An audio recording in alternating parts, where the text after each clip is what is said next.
Millionaire spends his birthday alone in a cafe until a single mother asks to stay with him. The relentless Madrid rain poured down, merciless and cold. The slippery cobblestones reflected pale yellow lights, shimmering like endless tears. Among the rushing crowd, a frail young woman in a worn coat clutched her little girl tightly against her chest. Isabella Cruz was used to the biting chill, but her heart still clenched when she saw Clara's purple lips and trembling hands. "Just a place to wait out the rain, my love," Isabella whispered, her voice trembling as she fought to hide her despair. Clara looked up, her eyes clear yet weary, as if begging her mother to work a miracle. She was only 6, but her gaze already carried burdens no child should bear. They stopped in front of a luxurious cafe on the corner.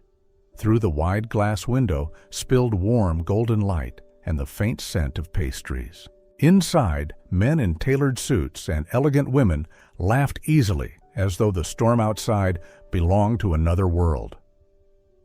In a quiet corner near the window, a man sat alone. The wheelchair beneath his strong frame radiated silent authority. His eyes were cold, proud, and lonely. This was Gabriel Montoya, founder of a leading tech empire, a man both admired and feared in Madrid. Isabella hesitated. She hated to intrude, hated even more the thought of being looked down upon. But Clara's soft cough forced her to swallow her pride. She stepped toward Gabriel's table, bowing her head politely. "Excuse me, may my daughter and I sit here for a moment? Just until the rain eases." Gabriel raised his eyes, sharp as blades. He glanced past Isabella, stopping at Clara. For an instant his gaze wavered, but quickly returned to indifference. "This isn't a shelter," he said curtly, his deep voice carrying the weight of dismissal. Isabella swallowed hard. "We'll leave the moment the rain stops. I promise." Gabriel pulled out a sleek leather wallet, sliding a thick bundle of cash across the table. His tone was flat, almost cruel. "Take this and get the girl a room." Isabella's tears spilled freely as she shook her head. "I didn't come here to beg for charity, sir. I only wanted a little kindness, a breath of warmth for my child. That's all." Her voice rang with unexpected strength. Gabriel froze. No one had ever refused his money. To him, money was universal, an answer to everything. His assistant stepped forward, ready to intervene, but suddenly Clara slipped from her mother's arms and ran straight toward Gabriel's birthday cake. The child's round eyes lit up. She wasn't afraid of the wheelchair, didn't see power or wealth, only the sweet world of chocolate and cream. She pointed at a sugar flower on the cake, a 5-petal blue blossom, and exclaimed, "Mommy, look! It's just like the one I embroidered at school." Gabriel stiffened. In a flash, an old image pierced through, the faded cloth with a blue flower, and Anna's laughter, the woman he had once loved with all his youth. She had left him, leaving a wound that never healed. He turned away, hiding his turmoil, but his frozen heart had begun to stir. Isabella recognized that fragile thread. She gambled everything. "My daughter has a fever. Please, just 5 minutes until the rain eases. Then we'll go. We'll never trouble you again." Gabriel's chest rose sharply. His eyes flickered between cold reason and an awakening tenderness. At last he muttered, "Stay. Bring them something hot to drink." Both Isabella and the assistant stared in shock. The assistant's jaw tightened, fury blazing in his eyes, but he obeyed nonetheless. Clara let out a delighted squeal as she accepted the cup of hot chocolate, sipping with a bright smile. Gabriel watched in silence. The child's innocent laughter pierced the fortress he had built around himself, each note cutting deeper than any blade. The rain outside kept pouring down in torrents. The sound of it drumming on the cafe's glass roof only deepened the tense silence at the table where Gabriel and Isabella sat with her daughter. A solitary candle still flickered weakly on the birthday cake before Gabriel, its small flame a fragile contrast to the frozen coldness of his face. Around them, the cafe buzzed with cheerful laughter and chatter, but at that table by the terrace, the world seemed suspended in stillness. Clara, her eyes shining, tugged gently at her mother's hand before looking up at Gabriel. Tilting her head, she asked with innocent curiosity, "Today, is it your birthday, sir?" Gabriel stiffened. It had been so long since anyone had asked him that question with such pure, guileless wonder. He looked at the little girl and met eyes free of judgment, filled only with childlike sincerity. A strange feeling stirred within his chest, both warm and painfully tender. Clara didn't wait for an answer.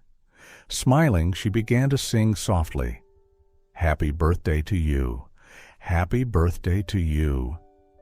Isabella froze, her cheeks flushing as she whispered in embarrassment, "Clara, don't!" But Gabriel raised a hand to stop her. The awkward little song rose into the damp, cold air like a fragile beam of light, piercing the heavy walls of darkness around him. When the song ended, Clara pursed her lips, took a big breath, and blew out the candle. Silence fell over the table, broken only by the girl's sudden burst of giggles. Gabriel watched her for a long moment, and then, for the first time in years, his lips curved into a faint smile. Slowly, he cut a slice of cake, placed it on a porcelain plate, and slid it toward Clara. "This is for you," he said quietly. "Thank you, sir." Clara cheered, her tiny hands wrapping eagerly around the plate as she carefully spooned bite after bite. She ate with delight, her eyes glowing with happiness as though she had never tasted anything so wonderful. Isabella's throat tightened as she watched her daughter. She could not remember the last time Clara had a proper piece of cake. Gabriel observed in silence. The sight of the child stirred memories of what he had long buried, of pieces of himself he thought were gone forever.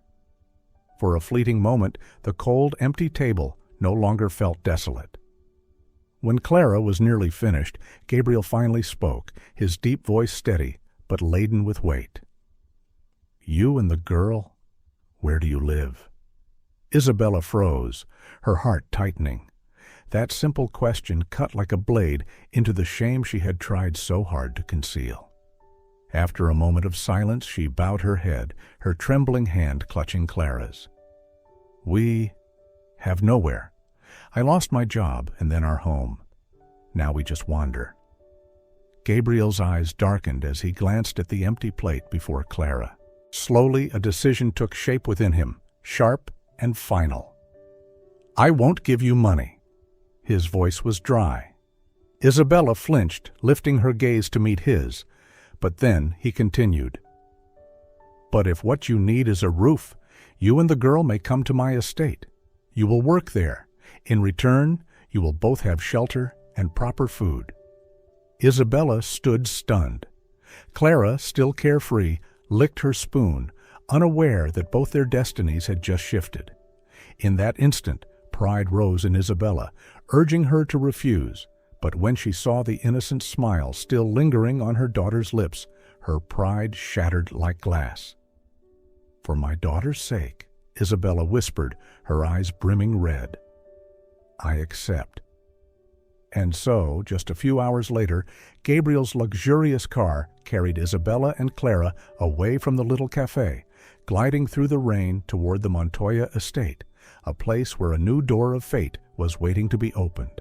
The elegant car rolled slowly along the cobblestone road leading to the Montoya mansion. On either side, towering trees arched their branches together like a green canopy, with the last rays of the afternoon sun slipping through the leaves, casting shimmering patterns of light onto the path. Clara pressed her face against the window as if stepping into a world that only existed in fairy tales. She squeezed her mother's hand, her little heart caught between excitement and the timid awe of such unfamiliar luxury. Isabella, sitting beside her daughter, felt something very different. To her, each wrought-iron gate with intricate designs, each ivy-covered wall, was not a symbol of freedom, but rather of a gilded cage. Beautiful, dazzling, yet something about it pierced her heart, like a forewarning of the trials that awaited. When the car stopped before the marble steps, a middle-aged woman, the housekeeper Rose, was already waiting, her calm posture and warm eyes far gentler than Isabella had expected. Rose bowed politely, then guided mother and daughter through the grand hall. The ceiling soared high above, crystal chandeliers spilling soft light that glimmered against the polished stone floor. They followed Rose up the sweeping staircase, along a hallway draped with thick red carpet, until a wooden door creaked open. Inside was a bright, tidy room with pristine white sheets and a window that opened to a lush green garden in the distance. Clara darted forward, her round eyes gleaming like little pearls. "Mommy, are we really going to live here now?" The innocent question rang out like a pure note amid the overwhelming grandeur. Isabella pulled her daughter close, holding her tightly as she drew in a deep breath. Isabella and Clara's new life began in the Montoya estate. The mansion was vast, luxurious to the point of being overwhelming, yet it lacked the breath of human warmth. To Isabella, it felt more like a temporary lodging on her journey of survival. But to Clara, everything was new, fascinating, and full of wonder.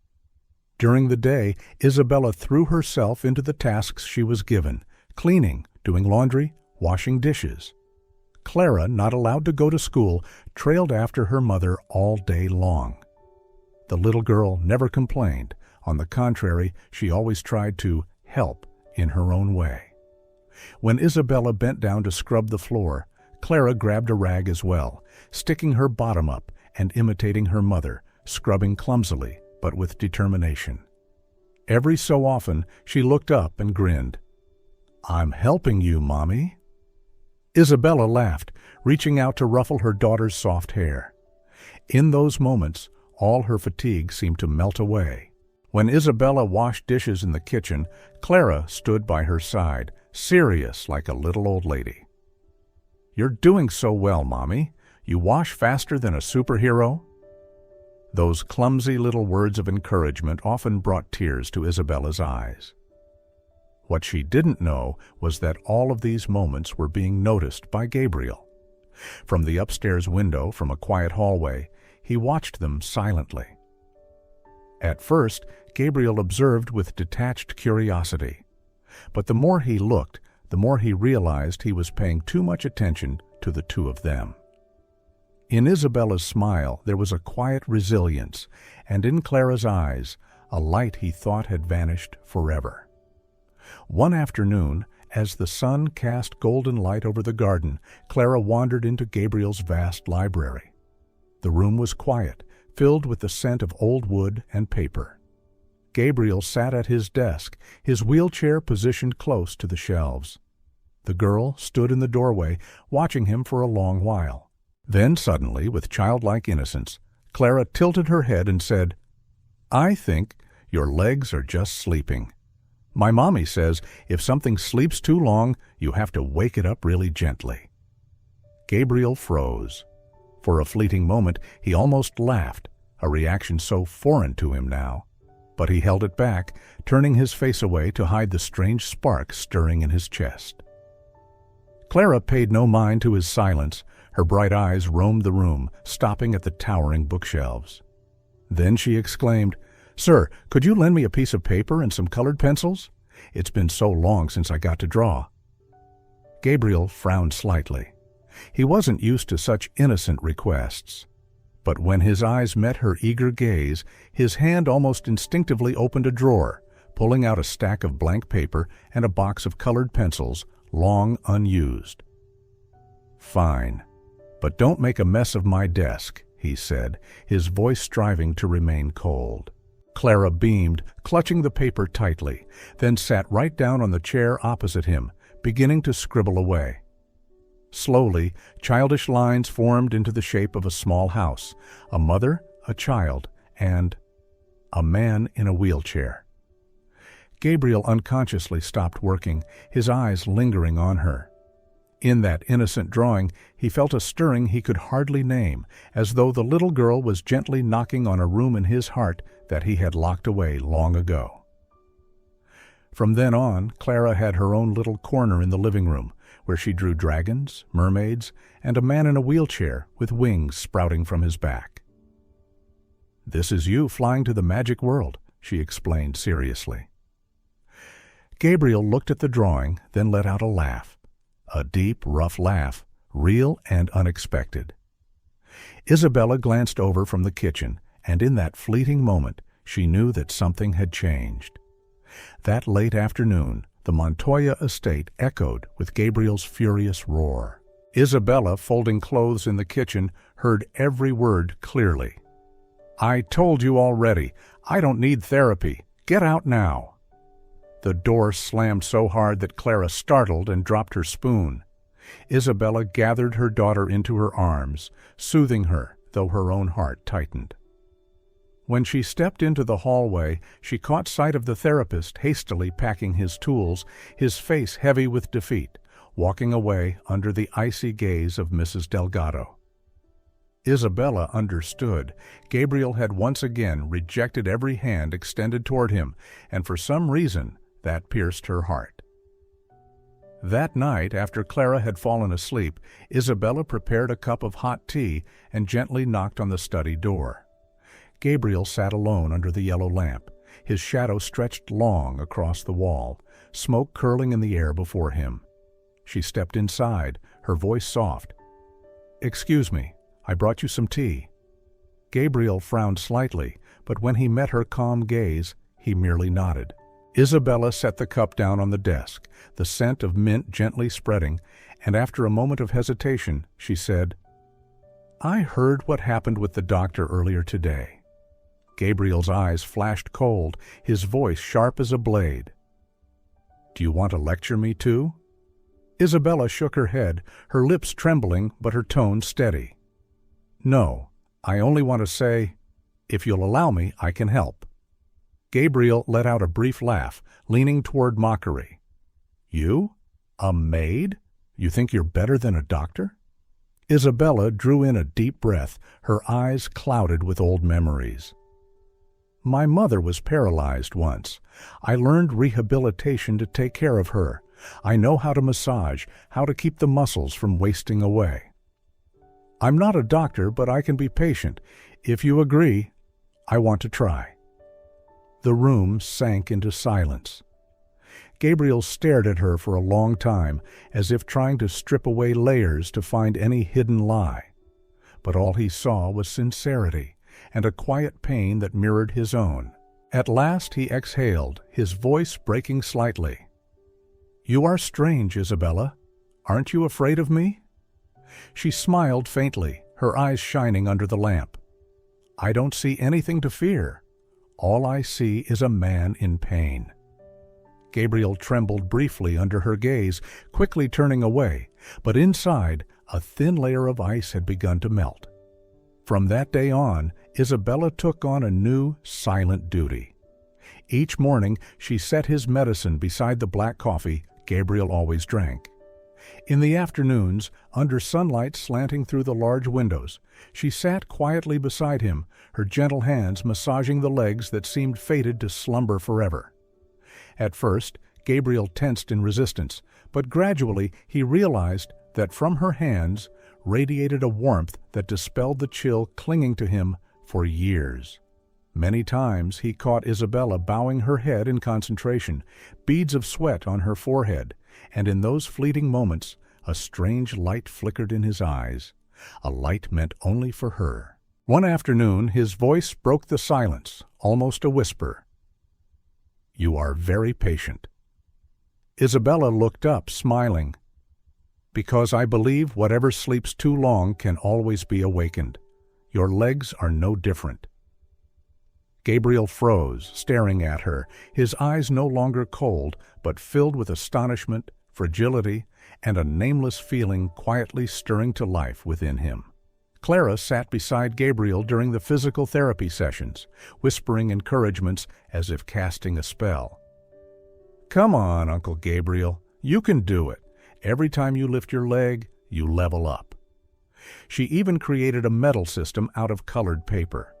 Each time Gabriel completed an exercise, she secretly stuck a star on the table next to his bed. Gabriel never mentioned it, but he always smiled when he saw it. One afternoon, while Isabella was doing laundry, Clara sat on the floor pretending to be a massage expert. Her tiny hands moved gently along Gabriel's legs. "My mommy does it like this. I want to try." Gabriel, who once hated being touched, simply sat still. No flinching, no pulling away, just quietly watching the little girl with softened eyes. When Isabella returned and saw the scene, she froze. But Gabriel only said, "The girl has her own way." The atmosphere in the house began to shift, little by little. The silence was no longer oppressive. It was filled with the sound of crayons scraping across paper, bedtime stories, and at times the deep, warm laughter of Gabriel breaking through the quiet. 3 people, 3 different worlds, slowly began to intertwine. No labels, no promises, just closeness. One evening, as Isabella was tidying up, Clara leaned close and whispered, "Mommy, before we came here, Uncle Gabriel was really sad, wasn't he?" Isabella paused, looking at her daughter. "Yes, darling." Clara nodded, then smiled. "Then we're in the right place." One morning, as Isabella let drops of peppermint oil fall into her palms and gently massaged along Gabriel's calves, she suddenly felt a faint twitch, so slight it seemed like an illusion. Her whole body froze, her heartbeat racing. Looking up at him with trembling eyes, she whispered, "Did you feel that?" Gabriel didn't answer right away. He remained silent for a long time, his gaze sliding down to the legs that seemed sealed in darkness. At last he nodded, slowly, as though afraid he was mistaken. "Yes, like a faint tingling, very slight, but real." A smile spread across Isabella's lips, not a polite mask, not one to hide her constant anxiety. It was a smile carrying a spark, a hope she could almost touch. From that moment on, Isabella changed her approach to therapy. She no longer followed rigid routines. She trusted her intuition, warm compresses in the evening, adjusting her touch to match Gabriel's breathing, playing soft music to ease his tension. And above all, she let Clara be part of the journey. Clara became an adorable little junior therapist. She invented a game called Wake Up the Legs. Each morning, she placed a tiny bell near Gabriel's foot, ringing it softly every time Isabella massaged. "If you hear enough bells, your legs will wake up," Clara said with a mix of seriousness and innocence. Gabriel laughed, a rare laugh that softened the harsh lines etched into his face. From then on, he no longer counted the minutes until Isabella left. Instead, he began to ask, "What will we practice today?" He ate with more appetite, slept more deeply.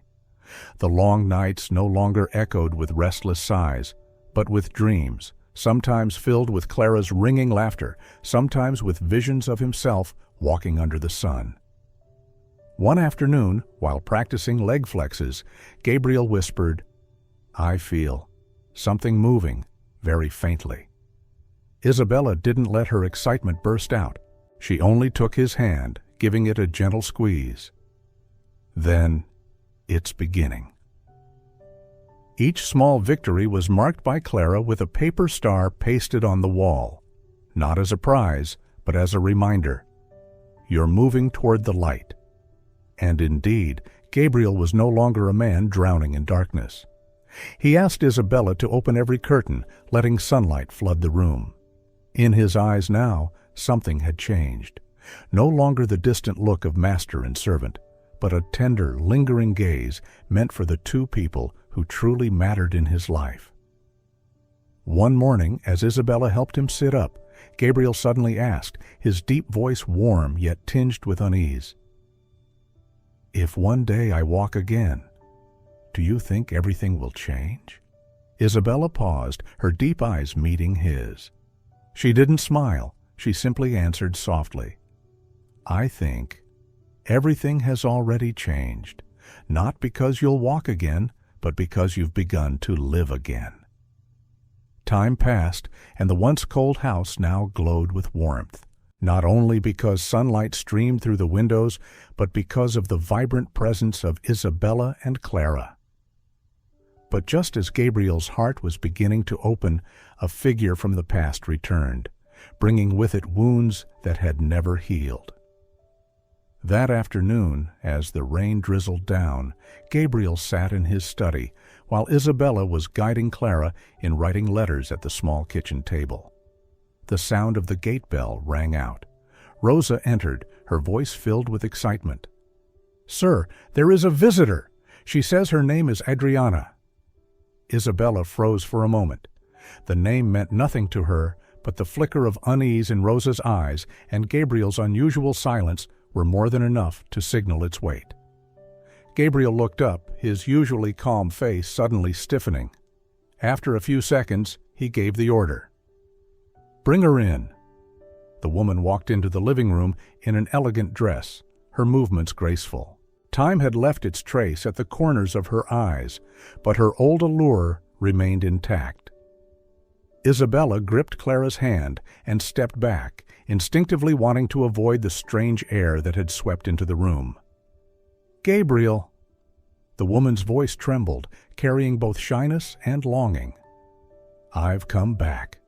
The air grew thick. Gabriel stayed silent, his deep eyes revealing nothing. But inside his chest, old memories surged, golden afternoons, the embroidered blue flower scarf, the promise of never leaving. And then, betrayal. Adriana stepped forward, her eyes glistening. "I know, I was wrong back then. I chose the safer path and left you behind. But now I've paid the price. I have nothing, Gabriel. Nothing but you." From a distance, Isabella's heart stirred uneasily. She didn't fully understand the story, but the tension in the room made her pulse quicken. Clara clung tightly to her mother's hand, whispering, "Mommy, why isn't Uncle Gabriel saying anything?" Gabriel sat unmoving, his hand gripping the armrest of his wheelchair. It had been so long since he'd faced Adriana, and now her presence cut into his old wound like a blade. At last his deep, hoarse voice broke the silence. "Why have you come back, Adriana?" "To ask for a chance." Tears streamed down the woman's cheeks. "You are still in my heart.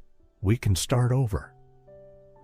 Isabella lowered her gaze, avoiding their eyes, but her chest tightened painfully. She didn't know why it suddenly felt so hard to breathe upon hearing those words. For an instant, she wanted to scoop Clara up and flee far from this mansion. Gabriel studied Adriana for a long time. In his eyes there was memory, anger, and a trace of desire that once had been. But then his gaze shifted toward Isabella, standing in the corner, clutching her daughter tightly. Their eyes met briefly, and Gabriel realized that her presence had become an irreplaceable part of his recent days. Gabriel drew in a deep breath. And then he did something Isabella had never witnessed before. Something even he wasn't sure he could do. He pressed his hands against the armrests of the chair, channeled all his strength into the muscles that had only just begun to respond, and stood, unsteady but upright, imperfect but undeniable. "When I lost the ability to walk, where were you?" Gabriel's voice was hoarse yet resolute, each word cutting like a blade. "You left with your lover, even as I begged, so now, what right do you have to ask me for forgiveness?" Isabella rushed forward, her arms instinctively steadying him as his legs trembled. But Gabriel's gaze did not waver, fixed like steel on the woman before him. Adriana. Adriana trembled, yet tried to keep her voice proud.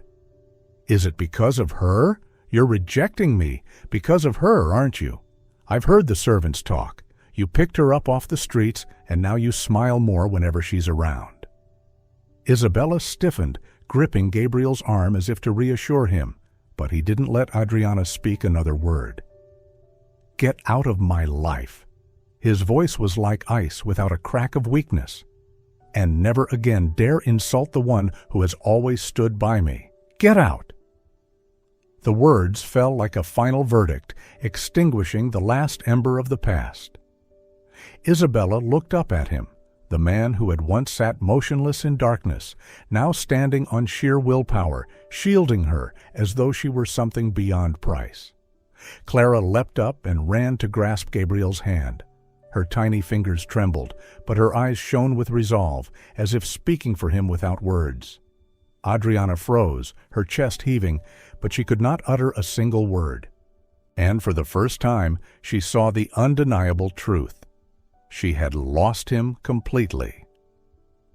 When the door closed behind Adriana, the echo rang in the stillness like a full stop.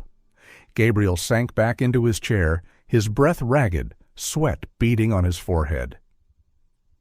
Isabella hurried to him, her hand resting on his shoulder, warm and gentle. "Are you all right?" Gabriel let out a short laugh, a sound mingled with fatigue and release. "I've never felt this strong in my life." That night, few words were spoken. Isabella quietly brewed tea. Clara sat at the table, bent over a drawing of Gabriel standing tall, beside a shining star. They sat together in silence, only warmth spreading through the peaceful stillness. And somewhere in that moment, perhaps everything had already changed.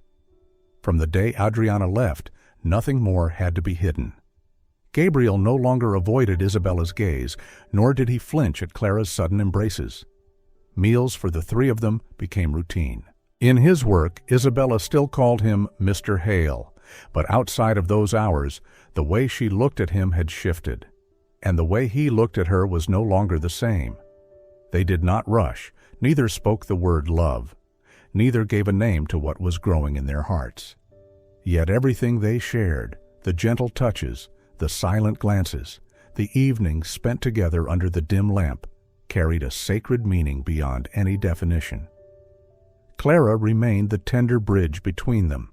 She continued to add paper stars for each small step Gabriel made. And one day, when he managed to walk 3 steps without the frame, Clara shouted with delight, her eyes glowing, "Uncle Gabriel is about to become a superhero!" Isabella laughed, and Gabriel couldn't hold back his own laughter. In that laughter was more than joy.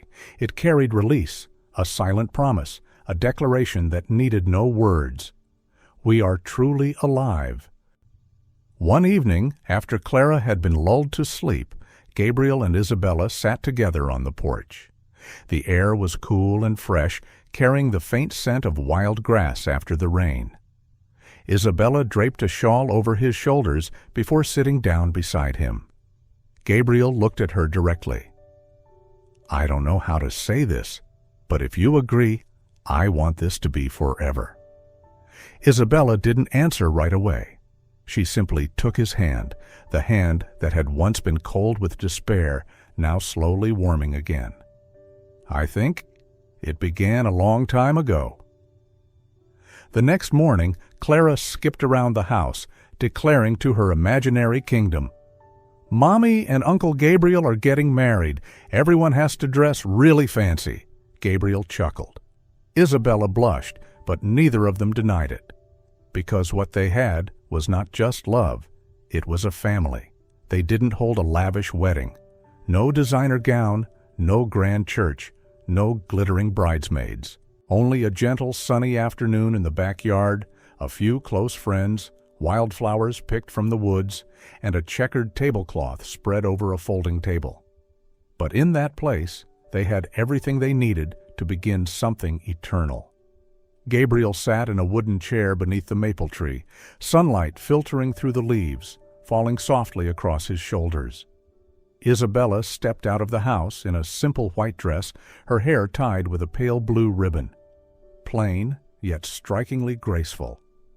Clara was the only bridesmaid, dressed in a light pink dress like a princess, carrying a bouquet she had gathered herself.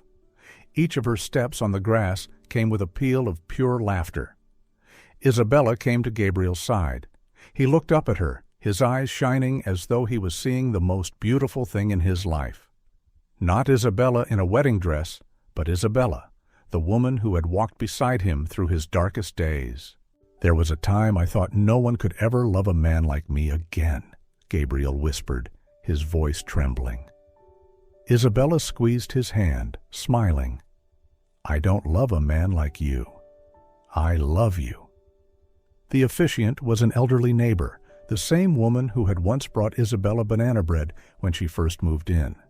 Her voice was deep and warm as she read the vows from the old book she always used for such special occasions. When Gabriel and Isabella exchanged rings, Clara shouted joyfully, "They're married! We're officially a family!" Gabriel laughed, pulling Isabella and Clara into his arms. The three held each other tightly as applause rang out around them. No tuxedo, no glittering lights, but every cheer was sincere. That night Isabella sat on the garden bench, her head resting on Gabriel's shoulder. Clara slept soundly in their arms after a day overflowing with joy. A cool breeze drifted by, carrying the scent of mint from the corner of the garden. Gabriel whispered, "Thank you for being brave enough to love me."